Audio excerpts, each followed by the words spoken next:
primeiro damo da esclerose. Eu tenho algumas responsabilidades e eu fui colocado aqui. Então, eu fiquei um pouco com a missão difícil de apresentar as pessoas e mediar um pouco a mesa. É difícil mediar agora,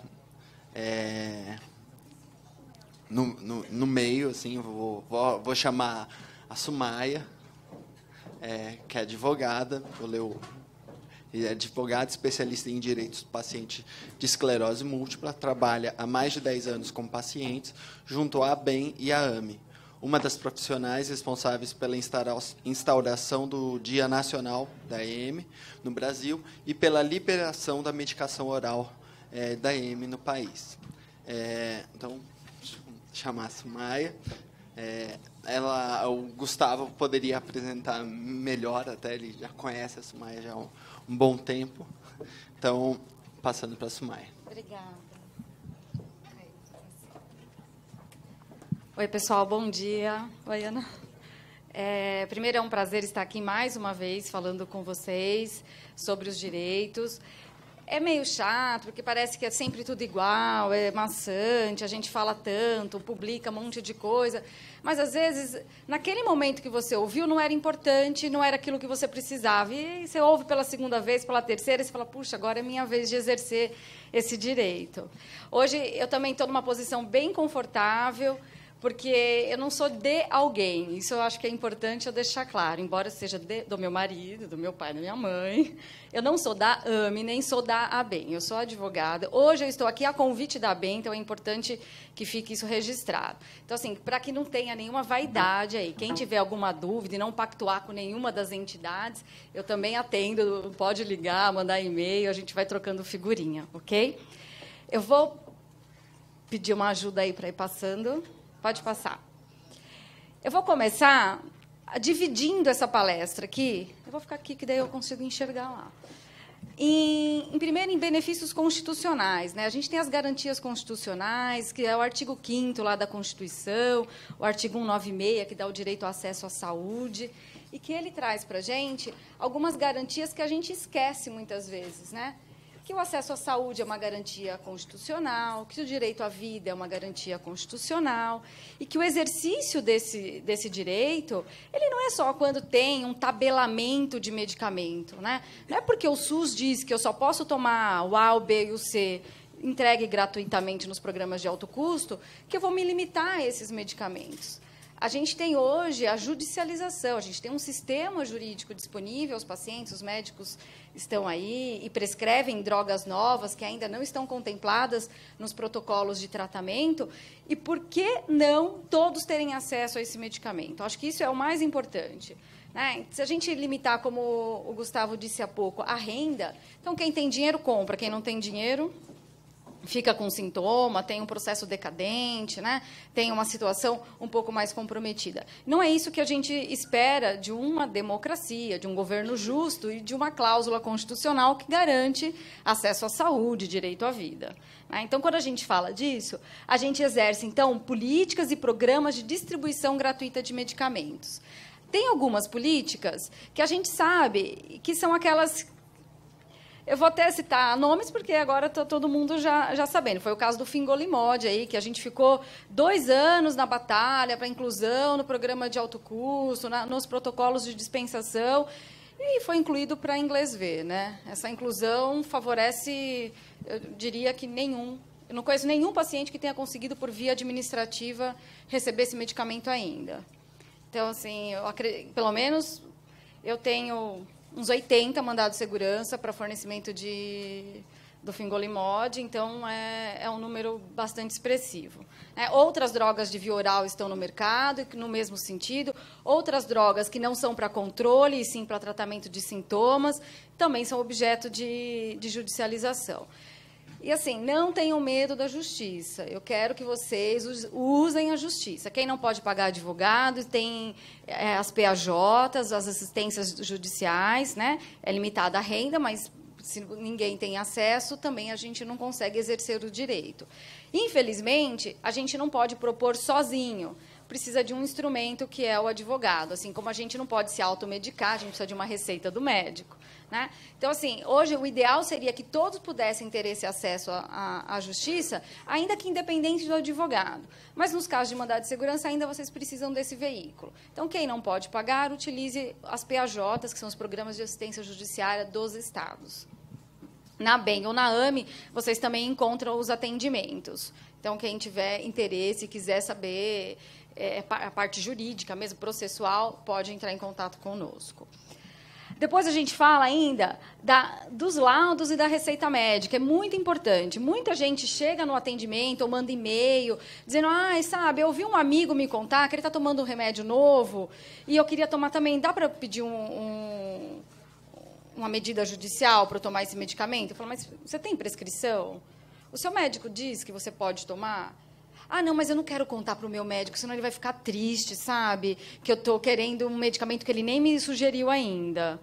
Então, assim, a gente não pode prescrever. A gente é um mero veículo para alcançar o medicamento. Após uma prescrição, um laudo do médico, ele vai dizer por que você precisa desse medicamento, para a gente poder buscar isso na via judicial. Então, é bem importante a figura do médico nessa relação. Aí a gente vem na autonomia dos estados. A gente teve recentemente, né, eu digo recente, porque para a justiça 5 anos é recente, né? Há 5 anos atrás, a descentralização aí dessa questão do fornecimento do medicamento. Antes tudo era comprado por Brasília, depois era distribuído para os estados, hoje o custo vem para o estado mesmo administra esse volume de dos pacientes em volume de alto custo, né, e faz essa distribuição. Mas, gente, eu também percebo que as pessoas não têm acesso a essa informação. Muitas vezes, no próprio consultório do médico, né? Ele sai de lá tão, talvez, assustado com as notícias, que esquece de prestar atenção nas informações de via administrativa. Como buscar o remédio de alto custo? Então, tem os formulários que têm que ser preenchidos, tem um lugar que a gente tem que fazer a solicitação, tem que ser submetido a um centro de referência para poder alcançar esse medicamento. Eu vejo que muitos pacientes reclamam, que acham que tudo é burocrático, mas tudo é burocrático, né? Então, assim, eu costumo brincar um pouquinho que, depois de 13 anos trabalhando com esclerose múltipla, eu já estou meio escolada, né? Os pacientes fazem um drama comigo e contam as histórias da carochinha lá para mim. Eu falo, tá bom, tá, vamos lá. Fico no pé de todo mundo. O Gustavo fica bravo comigo. Mas não tem jeito. A justiça é burocrática, a gente tem um monte de papel para preencher, tem que fazer um monte de coisa. Então, não tem facilidade, porque tem esclerose múltipla. Imagina, se o de esclerose múltipla tivesse facilidade, o diabético, o cardíaco, o asmático, o renal, a gente só ia ter exceção, né? Então, a gente não ia conseguir ter uma linha geral. Então, quando a gente pensa em direito, o direito é coletivo, eu não posso pensar individualmente. Para isso, a gente também tem mais um princípio lá da Constituição, que é o princípio da isonomia. Todos são iguais perante a lei. Então, a gente não começa a fazer distinção por ter esclerose múltipla. Okay? Eu estou dizendo na dispensação do medicamento. Aí a gente vê, então, as consultas às secretarias e o paciente ainda pode pedir ao seu médico todas as orientações para obter o medicamento de alto custo. Aqueles pacientes que vão tomar o medicamento pela primeira vez, o médico ele é o primeiro contato que ele vai ter para poder preencher aquela SME, lá, aquela fichinha de cadastro, para o paciente buscar a primeira vez esse medicamento. Pode passar para mim? Um outro benefício... Alguém tem alguma dúvida de medicamento? Pode ir perguntando no decorrer, não precisa esperar eu terminar de falar. Outro benefício constitucional é o do direito de ir e vir, né? A gente tem hoje o programa do Passe Livre, que é super subaproveitado. Quantos daqui têm o Passe Livre? Né? O Passe Livre é um programa do Ministério dos Transportes, é um programa federal de acesso gratuito a transportes interestaduais, com exceção, sempre tem as exceções, né, aos transportes aéreos. Hoje existe uma grande movimentação de toda a sociedade para incluir os aéreos também no Passe Livre. Se a gente pensa que a gente está no Brasil, que é um gigante, a pessoa sair de Porto Alegre, vir em São Paulo buscar um tratamento de ônibus, quantas horas não levaria, e de avião, em 2 horas a pessoa está aqui, quer dizer, para um paciente em nível de emergência, isso faz uma diferença. Então, hoje, tem duas ações propostas pela BEM, em função para a inclusão do transporte aéreo para o passe livre. O passe livre tem um probleminha, né? Ele tem uma limitação de renda aí, né? Os pacientes eles têm que ter uma renda aí limitada ao salário mínimo per capita, e se a gente considerar que a média aí das residências do Brasil são de 4 pessoas, é uma renda familiar em torno de uns 3 a 4 mil reais, que é a regra mais comum, né? Que é o que a gente vê quase todos os dias aí. Aí temos também o LOAS, que é o BPC agora, né? Mudou o nome. É bem importante que a gente faça uma consideração aqui. O LOAS não é um benefício previdenciário. Ao contrário do que muitas pessoas pensam, falar, é a aposentadoria do deficiente, a aposentadoria do idoso. Não tem status de aposentadoria. É um benefício assistencial. Embora ele seja administrado e concedido pela autarquia do INSS, ele é desenvolvido, né, e criado com verbas do desenvolvimento social. Então, quando a gente pensa em benefícios constitucionais, a gente também pensa numa garantia fundamental de acesso mínimo a uma dignidade, que é o BPC-LOA, que é um programa de prestação continuada. Nesse programa, não tem acesso à pensão por morte, ou seja, se o beneficiário falece, os dependentes não herdam esse benefício, ao contrário da aposentadoria, né, que fica como pensão para os dependentes. E é um benefício também limitado à renda. A renda per capita de 1/4 de salário mínimo. Aí, aqui, pessoal, se a gente for pensar em São Paulo, uma família que tem renda per capita de 1/4 de salário mínimo, a gente não sabe como vive, né? Mas se a gente for pensar fora de São Paulo, tem muita gente que vive com muito menos. A gente está muito fácil aqui nos grandes São Paulo, Rio, Minas, Porto Alegre, o Sudeste de forma geral, a gente ainda tem um acesso mais confortável aí às políticas sociais. Se a gente for pensar mais lá para o Norte, Nordeste, ou mais para os extremos de interiores, a gente não consegue alcançar uma renda per capita de 80, que dá 80 e poucos reais, né, de 1/4 de salário mínimo. Tá? E, nesses casos, a gente tem aí a aplicação do LOAS. Quem vai receber o LOAS? O portador de esclerose múltipla que apresentar lesão ou sintoma incapacitante. Ontem eu quase apanhei de um paciente que falou assim, é lógico que eu sou deficiente, eu tenho esclerose múltipla. Então, assim, a primeira regra é, nem tudo que parece é, né?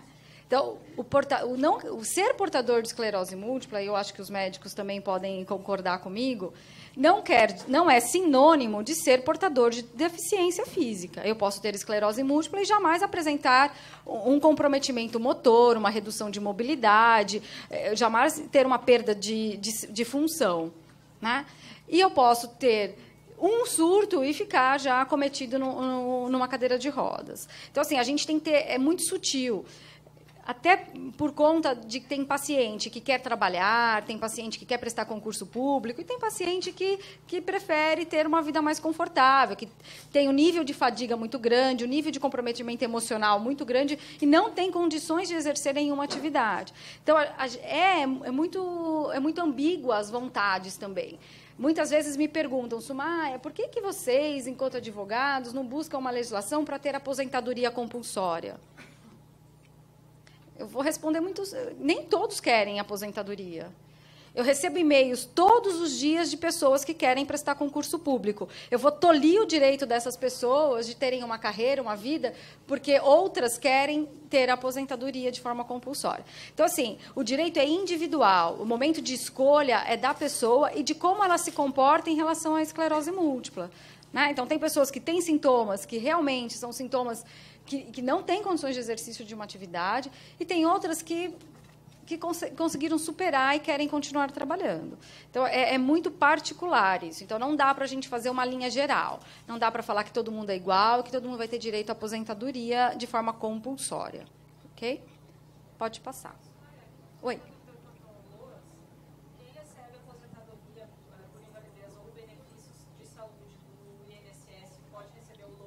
Não pode, não é cumulativo.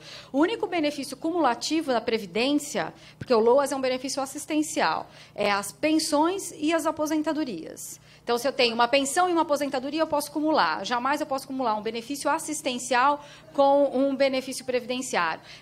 São os casos, inclusive, das pessoas que estão nesses programas sociais. Então, se eu tenho Bolsa Família, Bolsa isso, Bolsa aquilo, eu não posso ter direito ao LOAS. Tá? Então, assim, gente, dever ser, tá? Na prática, a gente sabe que atrocidades acontecem. Tem pessoas que acumulam 5 Bolsa Família, 5 Bolsa aquilo, né?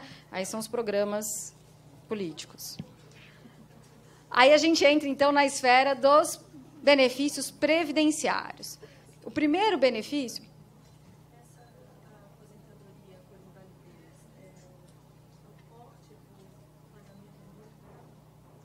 A gente vai falar dela no próximo slide. Posso esperar para te dar essa resposta? Então, tá bom.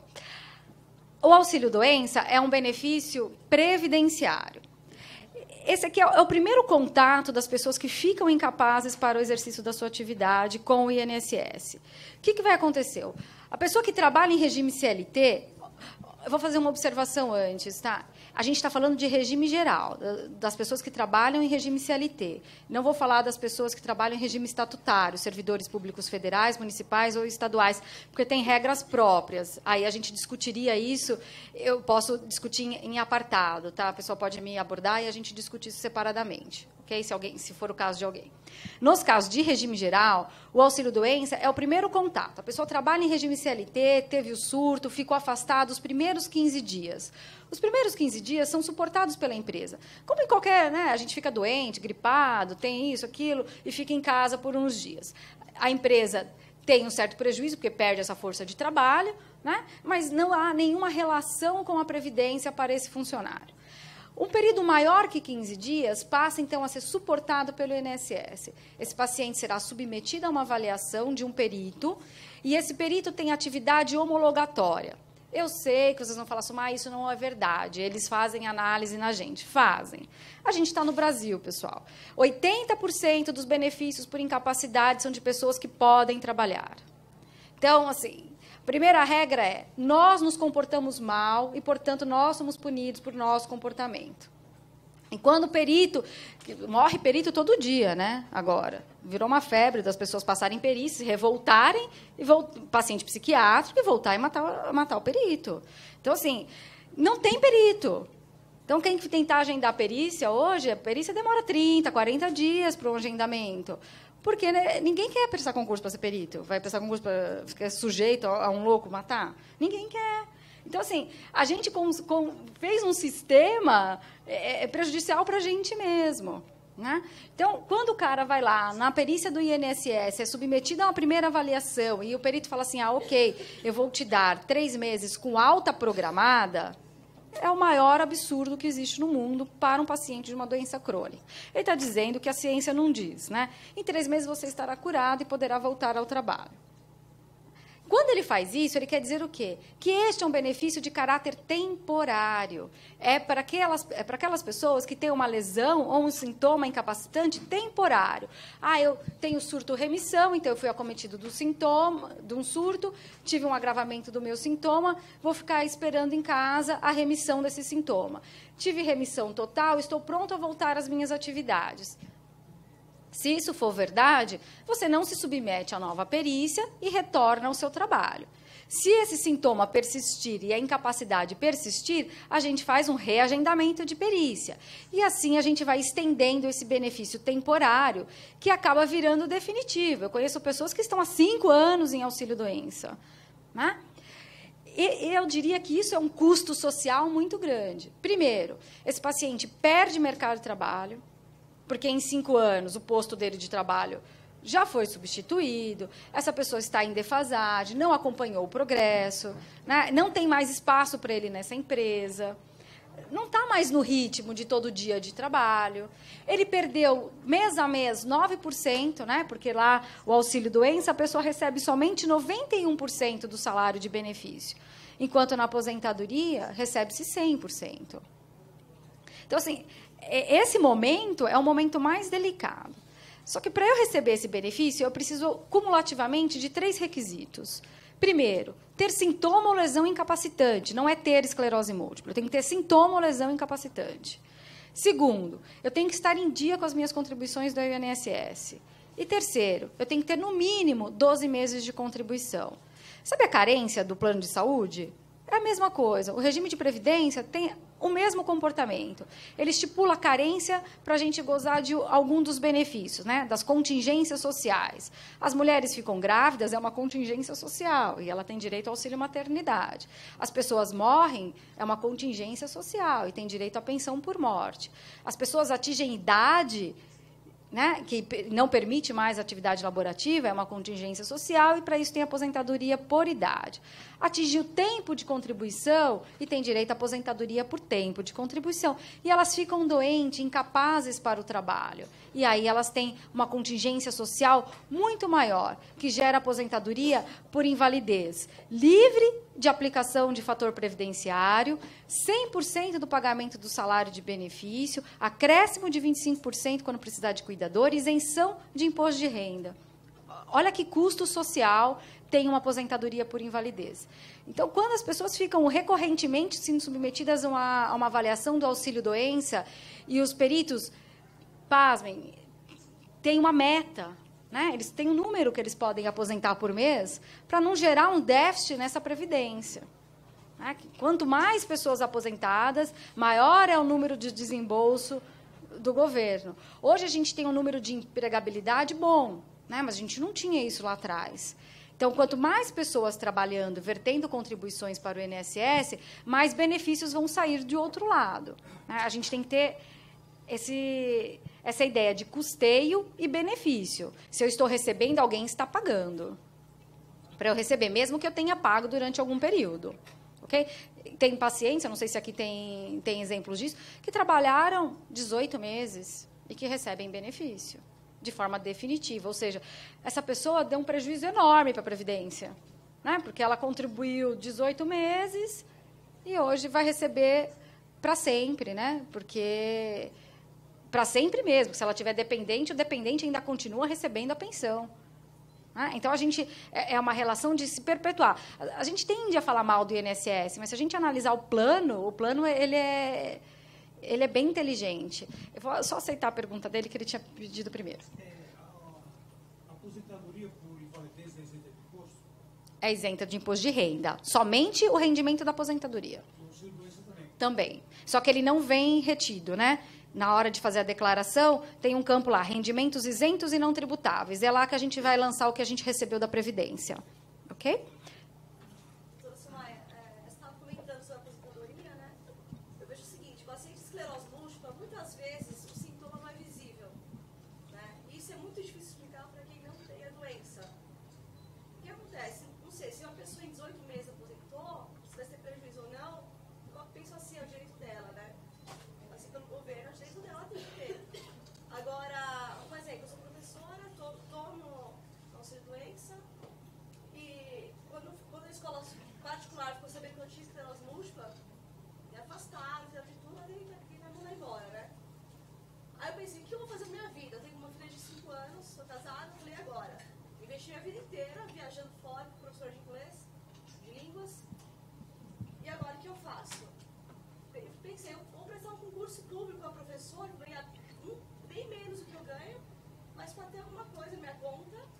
Semana que eu estiver passando mal, com fadiga, tudo, eu fico em casa, falta, não sou mandada embora. Empresa particular, você falta, mandada embora, já era.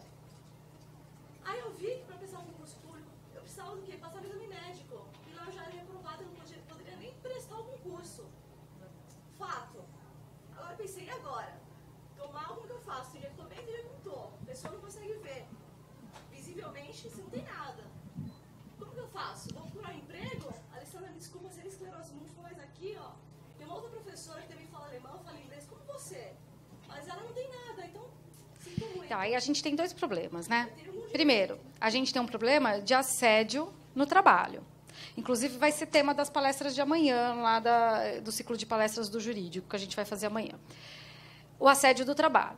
Então, assim, é bem pertinente a sua pergunta, porque o paciente de esclerose múltipla, quando ele chega na perícia, muito importante é que o laudo do médico neurologista seja um laudo que instrua o médico perito. A atividade da perícia é homologatória. Ela tem que homologar o que o médico assistente desse paciente descreveu naquele laudo. Tem muito paciente que leva laudos, escrito assim, portador de esclerose múltipla, dia 35. Isso não é laudo, gente, isso é declaração. Para o perito, não quer dizer que você tem um sintoma, uma lesão incapacitante. O médico ele tem que dizer, é portador de esclerose múltipla há tanto tempo, está submetido a tratamento tal, toma medicamento X para controle de sintoma Y, os sintomas incapacitantes que apresenta o paciente é tal, o prognóstico desse paciente é esse. Porque o perito ele tem 5 minutos para te avaliar e tem uma fila de 50. E aí eu vejo um monte de pacientes que vão em consulta comigo, que sou advogada, imagina com um médico, que levam para mim a vida inteira umas passas com 50 ressonâncias de 10 anos atrás. Você acha que o perito vai ficar olhando isso? Então, assim, eu acho que o paciente também pode facilitar a perícia.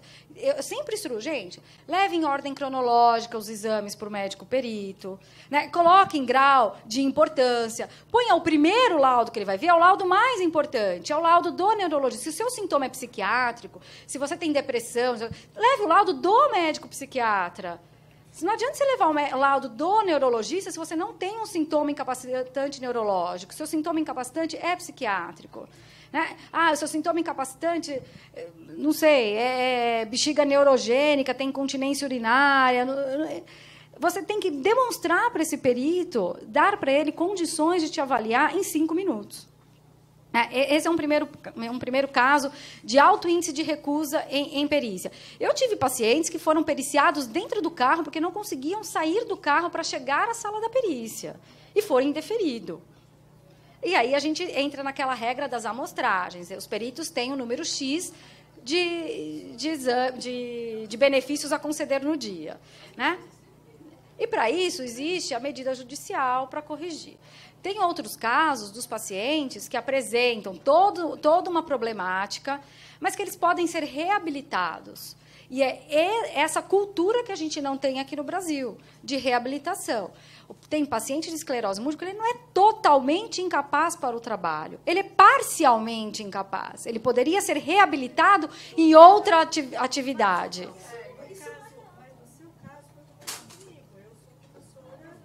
Tá bom. Só que eu saí da sala de aula. Não, você sai da sala de aula é adaptar. Mas seu salário não foi reduzido, foi? Não pode ter redução de salário em readaptação. Então isso acontece, ela vai mandar embora.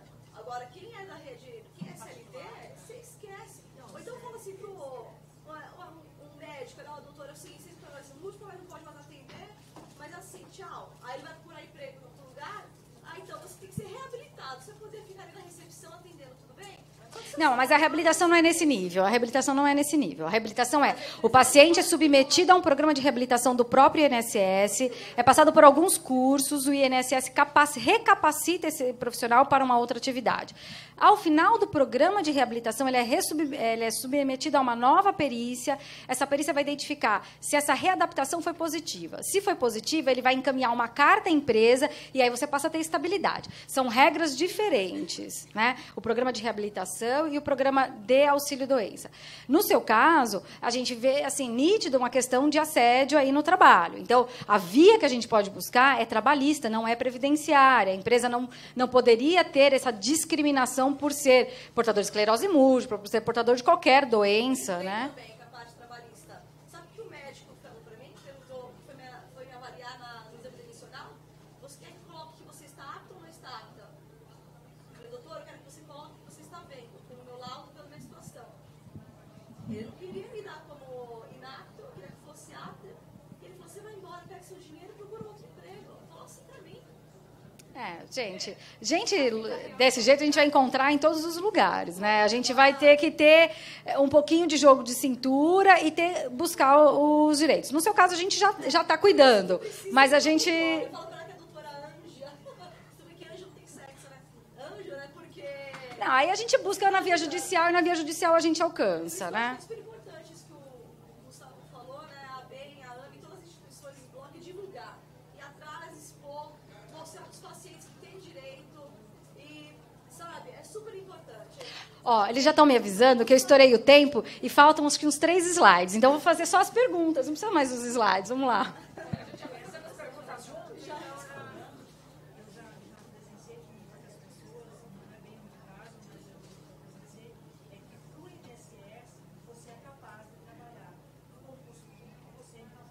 Então, no concurso público, isso é bem importante, gente. Os concursos públicos federais, a esclerose múltipla está lá na lista das aposentadorias compulsórias. Olha que prejuízo.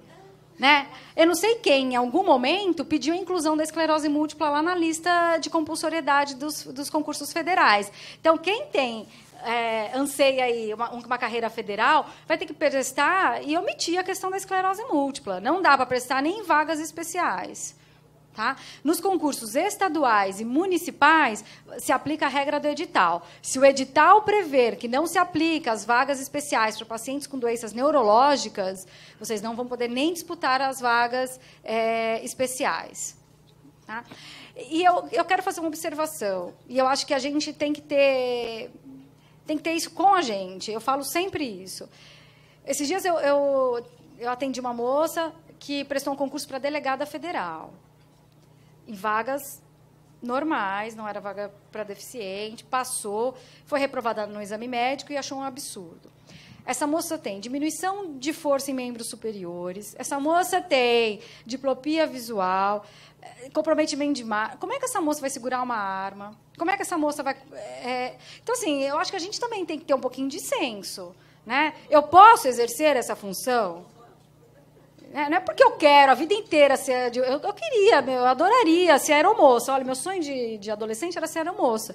Mas eu morro de medo de avião. Eu viajo que eu sou obrigada. Imagina, quer dizer, cada um... Não dá, tem coisa que não dá. Eu jamais ia conseguir ficar voando o dia inteiro lá. Cada vez que decolo, eu mais um pouco arranco a cadeira do lugar. Então, assim, a gente tem que ter um limite de razoabilidade daquilo que a gente quer. Não dá para eu ser um neurocirurgião... Né? E ter ter Parkinson, né? Eu tenho uma amiga que é pilota, uma amiga amicíssima, que é pilota de aeronave, e ela tem esclerose múltipla. Eu falei, Diana, jamais me diga em que voo você está, se eu estiver dentro. Porque se essa mulher me tem um surto pilotando, como é que faz? Tudo bem que tem copiloto e não sei o quê, né? Mas, desculpa. Né? Então, assim... É uma questão muito delicada. Acho que a gente tem que ter um pouquinho de senso também. Então, a questão do concurso público é legal, garante uma estabilidade, mas para qual vaga que eu vou concorrer? Para as vagas administrativas, né? Outro dia também foi um cara que prestou um concurso da Petrobras para trabalhar nas plataformas. E estava discutindo, que não era concurso, né? Porque a Petrobras, como é autarquia, era concurso, mas é regime CLT.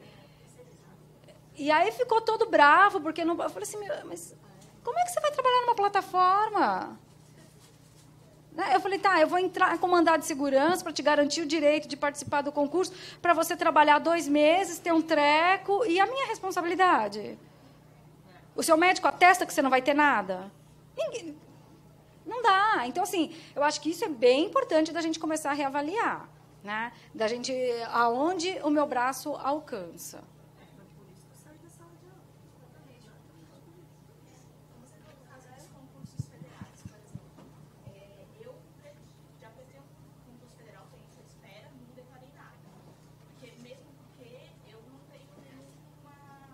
Nenhum sintoma ou lesão aparente.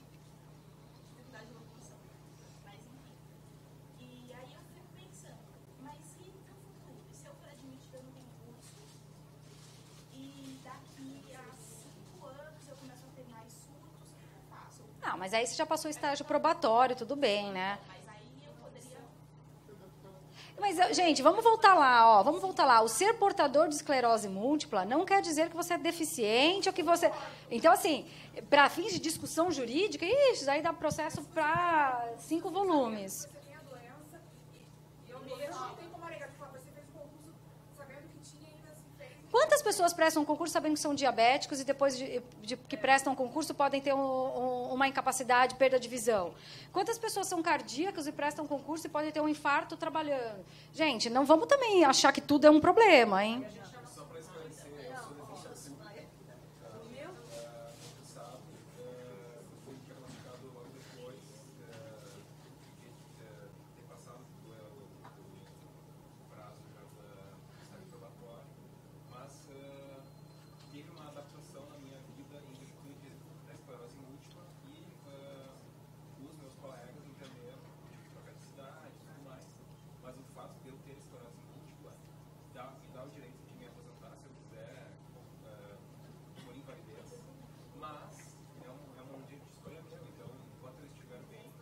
você vai continuar exercendo. Eu acho que esse discernimento do que você pode é muito mais importante do que, efetivamente, o que está escrito lá na lei, né? Então, assim, a gente tem que ter esse entendimento. Eu vou só fazer um fechamento e vou embora, prometo. Então, ó, rapidinho, eu falo com você aí. A aposentadoria por invalidez, pessoal, do INSS, ela confere o direito de 100% do salário de benefício. O que é o salário de benefício? É a média das 80 maiores contribuições de todo o período contributivo dessa pessoa. Tá? Então, assim, eu contribuí a vida inteira com um salário mínimo, arrumei meu último emprego e estou ganhando R$10.000. R$10.000 é teto previdenciário? Não. Teto previdenciário é limitado a 3.490, acho que agora 3.940, uma coisa assim. Tá? Então, assim, é bem importante. Às vezes as pessoas falam, mas eu paguei a vida inteira sobre 10 salários mínimos. Não pagou. Pagou sobre um teto previdenciário, que o teto previdenciário não são 10 salários mínimos. O teto previdenciário é R$3.940 hoje. Ok? Isso é bem importante. Então, o máximo do valor do benefício vai ser esse. E para aquelas pessoas que precisarem de auxílio de terceiros, o cuidador vai ter um acréscimo de 25%. Todo o rendimento da aposentadoria será isento do imposto de renda. Somente o rendimento da aposentadoria. Aplicação, investimento da bolsa, valores que recebe de aluguel serão tributados. Ok? Eu vou finalizar, senão eles vão me matar, e a gente conversa fora daqui. Não, é um comentário. Na verdade, eu sou fora, eu trabalho lá no Vale, e aí no começo você comentou sobre a incorporação de Fingolimod, e aí eu queria entender melhor se a gente estava falando da mesma coisa. Você disse, não conheço nenhum paciente que já tenha conseguido... Na via administrativa. Mas aqui o medicamento foi incorporado em julho, e até no Diário Oficial o Ministério da Saúde passa... Ele foi incorporado em julho, em terceira linha, e aí o paciente tem que comprovar a falha terapêutica de todos os demais para ser submetido. Para inglês ver, desculpa. Eu estou falando sobre o tempo, porque eles passam para a gente dia 10 de janeiro... Não. O Tisabre foi incorporado, no mês seguinte os pacientes tomavam. Então, assim, a questão é meramente administrativa, não é da Novartis o problema. O problema é do governo. O governo incorporou de forma para... Tipo, tá bom, vai, essas associações estão aqui reclamando, vamos incorporar, e aí a gente dificulta a dispensação. Então, foi isso que aconteceu. Tomara. Obrigada, gente. Tchau, tchau.